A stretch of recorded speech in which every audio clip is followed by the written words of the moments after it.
Xander Zayas versus Jaron Boots Ennis. But before we get to any of that, I need y'all to do me a favor and help me run the numbers up on this video. All right, so this one takes place Saturday, June 27th in Brooklyn, New York, and you could catch this fight on the Zone. It is for Zayas WBA and WBO junior middleweight titles. Now, starting with Boots.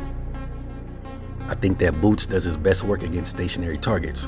Ennis Stanionis, Sergey Lipinets, Luis Malima, Custio Clayton, Roymain Villa. Now, the one fighter we saw Boots in the ring with that can utilize some movement, he struggled.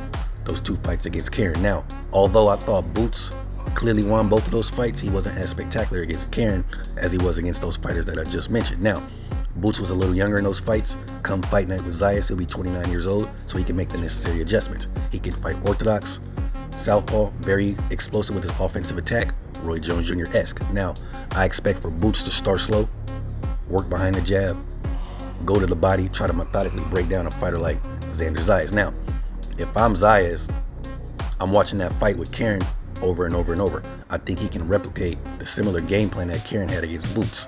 Zayas is never a stationary target. Go watch his fights with Damian Sosa, Patrick Teixeira, Jorge Garcia, Abbas Baru. However, the fight against Baru, there were moments in the fight where Baru was getting off combinations and Zayas was stationary and he would shell up. I want to see how he reacts if Boots is able to get off combinations against him. There will be moments in the fight where Zayas will have to bite down and fight, maybe along the ropes, maybe in the center of the ring.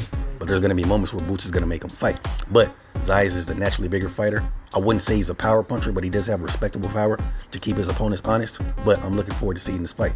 Now, it's a stat card from top to bottom. You got Jahi Tucker on the card, Ben Whitaker, Emiliano Vargas. Credit to Zayas for making this fight happen. With two belts at 154, he could have went for Josh Kelly or in another direction. Credit to Boots for pivoting to Zayas after the Virgil Ortiz fight fell through. He could have went for Josh Kelly or another fighter in the division. But you guys let me know you got one in the comment section. Subscribe, follow, like, comment, and share.